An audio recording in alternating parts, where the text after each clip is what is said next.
Hello and welcome to a new video. It is Atia here at Booking It with Atia, and today we're finally going to film a video that I've been meaning to film for months.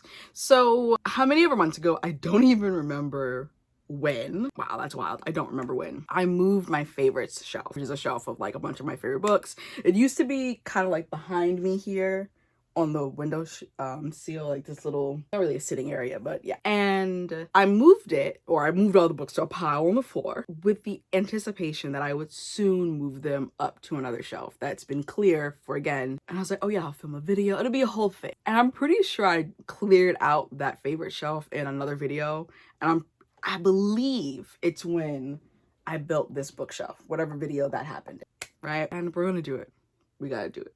I actually feel like I have energy to do it, so it's gonna get done. I'm gonna show you the pile of books that have been on the floor for months, and I'll also show you where I'm planning on putting it, and then we'll go on this journey. I'm debating whether or not I want to listen to music because Kendrick's new album has just been in my head on repeat, or if I want to continue with the audiobook I'm currently listening to. We might just go with the music. But let me show you these books. So this is what we have here, right? Don't judge. I know you have piles of books in your house someplace. So it's this pile of books, these two piles that stack, and then we have this, which this actually is a new addition to the pile. I absolutely love this book. But yeah, that's just down there. And I want to put it up there on that shelf. Those 4 books are high school yearbooks. And I think that box is empty. But as you can see, like, it's the perfect shelf for it. It really is perfect. And it's right above my middle grade. This is my middle grade area. So yeah, we're gonna do that. We're gonna get to it. And of course, I'll go through and show you the books as we go, you know? And I'm thinking that, actually, let me just, boom. What I'm thinking is that I will organize them alphabetically by last name. I rarely do that. The only other place in my room where that is, actually no, there's 2 places in my room where that's done. Behind me in the middle grade section, and then in my young adult section. It's organized by last name, author's last name. So I think I'm gonna do that with the favorite shelf. And yeah, I don't really want to be like bending. So I guess I'll gather all the books from A through F. This is really going to test me knowing the alphabet. And we'll see how many books that is to start with.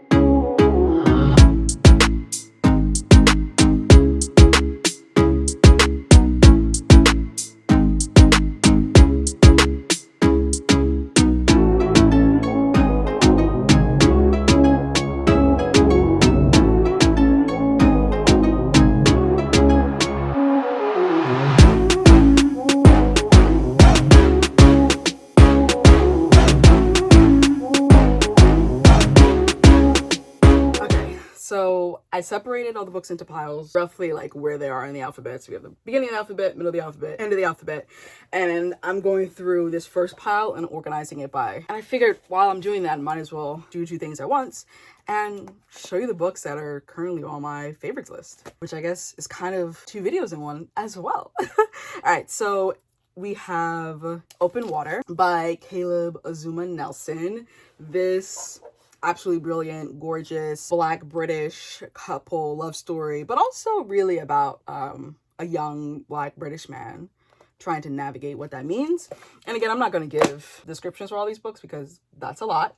We also have Don't Cry For Me by Daniel Black. I would say this is like literary fiction. That goes in the B pile.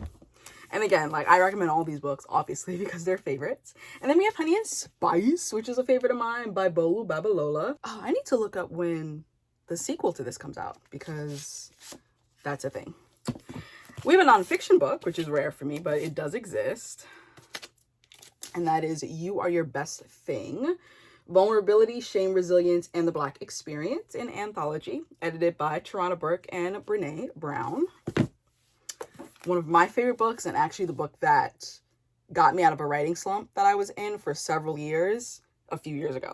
A few years ago I read it, and then this got me out of my reading slump. And this is Happily Ever After is by Elise Bryant. Excellent writer. We have a collection of poetry, The Tradition by Jericho Brown. I actually read this twice. I finished it and I was like, this is absolutely incredible. And then I read it again. Then we have Promise by Rachel Eliza Griffiths. Stunning historical fiction. Chef's kiss. The American Daughters, which I believe I did a TikTok/reel raving about this book. And this is by Maurice Carlos Ruffin. Historical fiction. Also kind of like a spy type thing. And we have The Hacienda by Isabel Cañas. This is Latinx horror, Latinx historical gothic horror. Boom. There we go. And then we have one I actually read this month, Deep as the Sky, Red as the Sea by Rita Chang Epig. Historical fiction about a famous pirate queen in China. Again, incredible. This goes in the C pile. The Firekeeper's Daughter by Angeline Booley. This one is like a mystery. It explores the indigenous experience in America, YA, and absolutely incredible. This goes in the B's. There's a lot of authors with B last names, which is quite funny to me. Promise Boys by Nick Brooks. This is a YA mystery. And we have The Black Queen by Jamada Emil. Another YA, I would say this is more YA thriller rather than mystery. Same with this one. Then we have The Voice in My Head by Dana L. Davis. YA contemporary, heart-wrenching, you will sob. I read this book in one day. I picked it up just to pick it up. You know when you do that, you see a book, you're like, wow, you've been on my shelf for a while. What are you actually about? Started with reading the first chapter or so, and I couldn't stop, and I finished it in one sitting. I don't have a letter D section yet.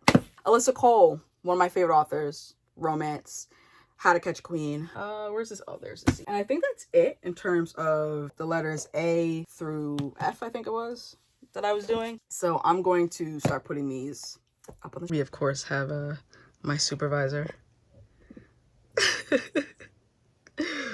Who's like, what are you doing and why are you moving so much? Hi, you. So cute.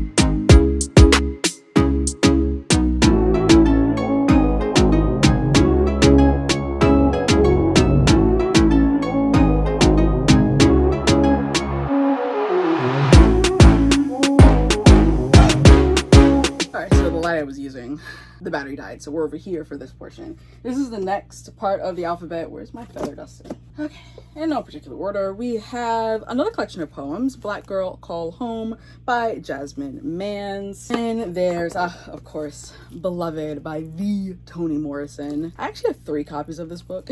Next up, we have another one that did I finish this earlier this year? Yeah, I did. And this is Ander and Santi Were Here by Johnny Garza Villa. YA, contemporary romance, queer, non-binary protagonist. And yeah, really enjoyed it. Oh, I'm supposed to be sorting by letter of the alphabet. This is G. Next up, we have Fat Chance Charlie Vega by Crystal Maldonado. This is a Latinx YA contemporary with fat rep. This is a book that made me cry my eyes out. When Stars Rain Down by Angela Jackson Brown, historical fiction. Another one I finished earlier this year, Disorientation by Elaine Hsay Cho, satirical literary fiction, looks at academia. We have, I believe, Cantonese rep. Yeah, I believe she's Cantonese. And yeah, so this is H. Grown by Tiffany Jackson. This is YA thriller. I feel like everyone kind of knows what this one is about. A romance that is full of all the nerdiness. The Love Con by Ceresia Glass. Indie black romance, Let Me Hold You by Alexandria House. And we have two by the same author, Talia Hibbert. First one being Highly Suspicious and Unfairly Cute. This is a YA romance. And this one is Take a Hint, Danny Brown. This is an adult interracial romance and just all the goodness. This Is My America by Kim Johnson, YA contemporary that is also gut-wrenching. Another author that has two books on my favorite list is going to be Jasmine Guillory. The first one being While We Were Dating, and the second one being The Proposal. These are both adult romances. Next up, we have Their Eyes Are Watching God by Zora Neale Hurston, another classic that I actually need to reread. And I was going to say annotate more, but like it's already annotated up. I just need to go through and give it some tabs. But I do want to reread this, so maybe that'll happen in 2025. Another non-fiction, Black Love Matters, Real Talk on Romance Being Seen in Happily Ever Afters, edited by Jessica P. Pride, which, again, non-fiction, so the title tells you what it's about. I feel like this came a little early. I wasn't doing P's yet, but whatever, I'll start a pile for it. Then we have another adult romance. This is Fumbled by Alexa Martin. This is a sports romance for those who like their sport romances. And then we have Becoming by the Michelle Obama. Again, a little early because I wasn't up to the O's, I don't think, but we'll start a pile for it. Now for me to put these books, minus the two that the Black Love Matters and this one, up on the shelf, which ran into a little bit of a roadblock because like the taller hardcovers, it's a very snug fit to the point of like it would be a pain to take them out or like to remove them. So ran into a little bit of a snag, but I figured it out.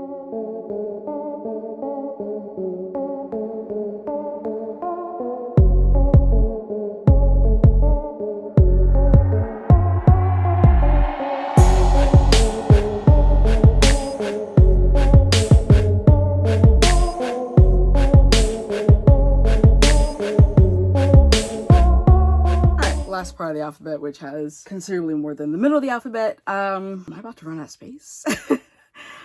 I don't know where else some of these books can go. I really don't. So we're gonna figure it out. But we have Honey Girl by Morgan Rogers. Contemporary coming of age. I really do need to give this another read because I believe she's 28 in this book. And when I first read it 3 years ago, actually came out on my birthday 3 years ago. When I first read it 3 years ago, I felt so seen by this book. And now that I'm 28 now, I kind of want to reread it because I'll probably still feel very seen. I'm fairly certain she's 28. But yeah, so Honey Girl by Morgan Rogers. We have Dava Shastri's Last Day by Karthana Ramasetti.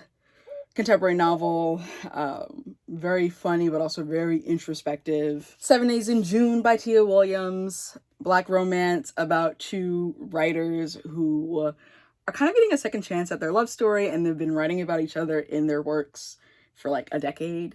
Then we have two books by the same author, The Hookup Plan and The Dating Playbook, both by Farah Roshan. These are Black romances, absolutely incredible. Oh gosh. Yeah, really highly recommend if you want character development and tension and love and romance with some high stakes. I recommend these.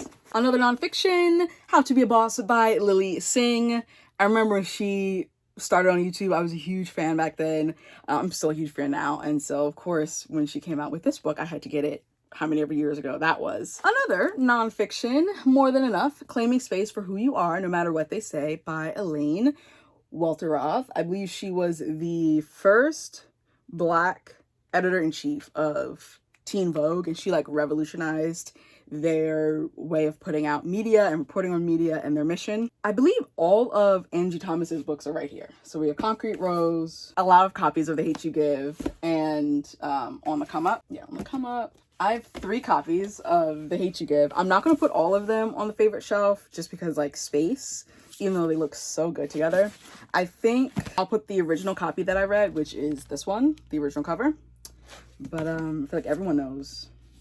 But if you want to see the covers, this is the collector's edition, this in gold, and this is the movie tie-in edition, which has Amanda Sternberg on the cover.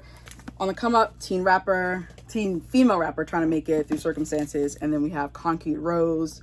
This is about a boy. He becomes a single father, or not becomes a single father, he becomes a father at a very young age, and he's trying to like just make it out and survive. Next we have A Woman Is No Man by Ataf Rum. This has Muslim rep, and it's an immigration story. It follows a Palestinian family, and it's all about like womanhood and motherhood and finding your place in life in a society that is quite patriarchal and restrictive. I just found one that actually should have been in a different pile, but this is a middle grade, and actually I think the only middle grade on this list. Ellie Engel Saves Herself by Leah Johnson. Yeah, just an incredible book. Let me actually go put this away now before I forget. Then we have 2 books by Denise Williams, another romance author that I really enjoy. We have Technically Yours. This is very STEM focused, and this is The Fastest Way to Fall. We have an indie black romance, Craving a King by Louise Lennox. This is also a royal romance. Wasn't L on the last set? I do know the alphabet, guys, I promise. Then we have a book by Nick Stone, Jackpot, contemporary story dealing with the lottery and again just trying to make it out alive. Then we have Girl Gone Viral by Alicia Rai. Absolutely stunning. This has Southeast Asian rep, and it also deals with just like being in the spotlight and the public eye, and she's famous, and I believe he's the bodyguard. Yeah, it's a romance between a famous influencer slash model and her bodyguard. Last Summer on State Street by Toya Wolf. This is a fairly short book about black girlhood and growing up. Is it in the 90s? Yeah, summer of 1990, and black girlhood during the summer, and kind of like coming of age a little bit too early, but not that that's your fault. It's just the circumstances around you, and a book that is just simply beautifully done. And then we have 2 books by V. Kennedy Ryan, Before I Let Go and This Could Be Us. Black romance at its finest, top tier. Just, she did her big one with these 2, especially this one, which I finished this yesterday. Absolutely stunning. And yeah, that is all the books that I'm gonna need to fit up on that shelf. So we're gonna figure out how to make it work somehow.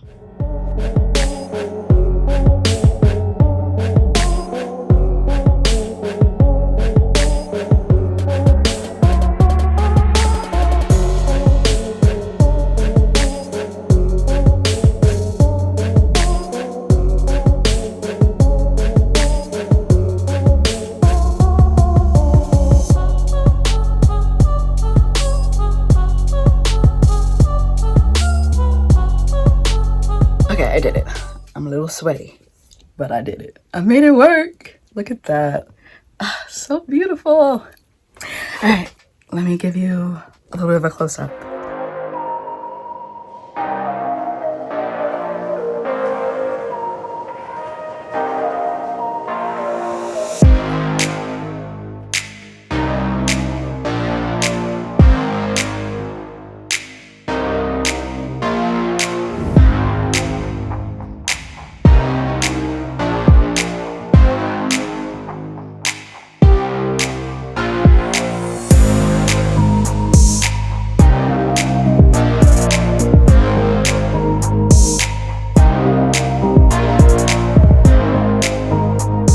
Alright, thanks so much for watching. Make sure to give this video a huge thumbs up. Let me know, do you have some place where you live where you keep all or most of your favorite books, or books that have special value to you or special emotional attachments? If you're interested in supporting my content on a monthly basis, you can become a channel member or a Patreon. And if you hear some scratching in the background, that is Strawberry sharpening her claws. Yeah, it's just another way to further support my content creation. And if you don't want to do it on a monthly basis, you can also give a super thanks, which works the same way as like a super chat or a super comment in a live stream. What else? You can follow me on all of the socials: Instagram, TikTok, Threads, Blue Sky. Check out my bonfire where you can get some cool merch, as well as my Pango Books storefront, which has a whole host of books in excellent, like new condition. And I will see you somewhere on the internet. Showing. I ain't living for the moment. I see what's mine and I want it. Hungry like a Pac-Man. I'm Bruce Wayne and Batman. I'm Naruto with a Hanzo. Got a sharp mind like I'm Einstein. Plus I'm copywriting, so it's all mine. Check it for me, I'm in the sky.